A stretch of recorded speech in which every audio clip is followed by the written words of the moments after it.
What is bioweapon? Bioweapon, also known as biological warfare, is the use of biological toxin or infection agents such as bacteria, virus, insect, fungi, with the intent to kill or incapacitate human, animal, or plants as an act of war. Is one of the weapons of mass destruction (WMDs). The main purpose, of course, to create disease and death, usually on a large scale. Now, let's hear some facts and explanation about bioweapon. The history of bioweapon in World War. During the First World War, the Nazis was the first to use weapons of mass destruction, both biological and chemical. Although their attacks with biological weapons were rather on a small scale and were not particularly successful.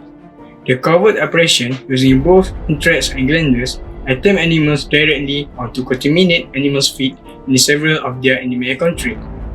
In the Second World War, during the Japanese army attack on China, the Japanese tested at least 25 different disease-causing agents on prisoners and unsuspecting civilians.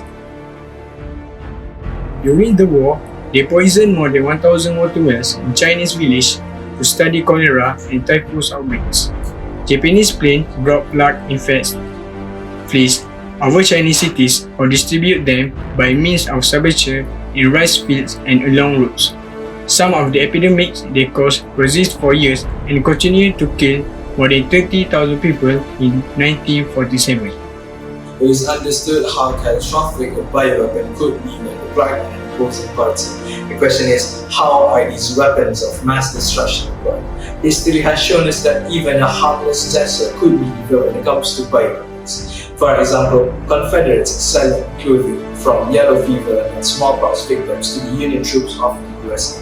In this age of modernization, bioweapons could simply be applied by use of gas release via airplanes as well as central bursting assaults. The effect of bioweapons is it not only affects and kills humans, but also destroying other living and non-living things such as animals, plants, and natural resources. They are essential basic needs for human beings. This means that bioweapons have a long-lasting effect on us, much longer than the length of the conflict.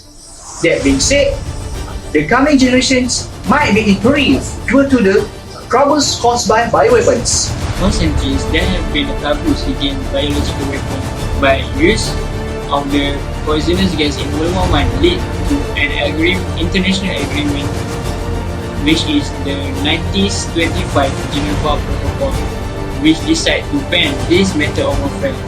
Then, followed by 1972 Convention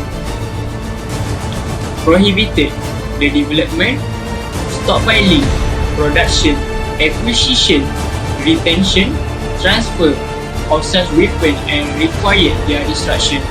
Both these laws have been used by all the countries in the world to avoid the violation against humanity, including Israel, which signed at the Geneva Protocol but still violates it by using this weapon against Palestinians. These are some of the most dangerous weapons in the world. First is Bacillus anthracis. The gram-positive roach anthrax spore are found naturally in soil. It can be produced in lab and last for a long time in the environment. The invisible, odorless, and infectious smell anthrax or textile bioweapon. Second is botulinum toxin. A single gram of botulinum toxin can kill more than 1 million of people if inhaled. Botulinum toxin is produced by a bacterium called Clostridium botulinum that can be found naturally in forest soil, bottom of the earth. Third is Varroa niger. Varroa niger is a virus that causes smallpox, a highly infectious disease. It has no cure and can be only be prevented by vaccine. And finally is Ebola virus. It was first discovered in 1976, but it was transmitted to human from animal, causing an average case fatality rate of 50%. Ebola virus is considered as a threat to human due to its high case of fatality rate. A devastating weapon that can create massive destruction such as animate that can threaten the human race if it's all into the wrong. So, it is possible that COVID-19 is one of the bioweapons used to be. Share your thought on the comment section below and leave a like. Thank you for your attention. Stay safe and take care.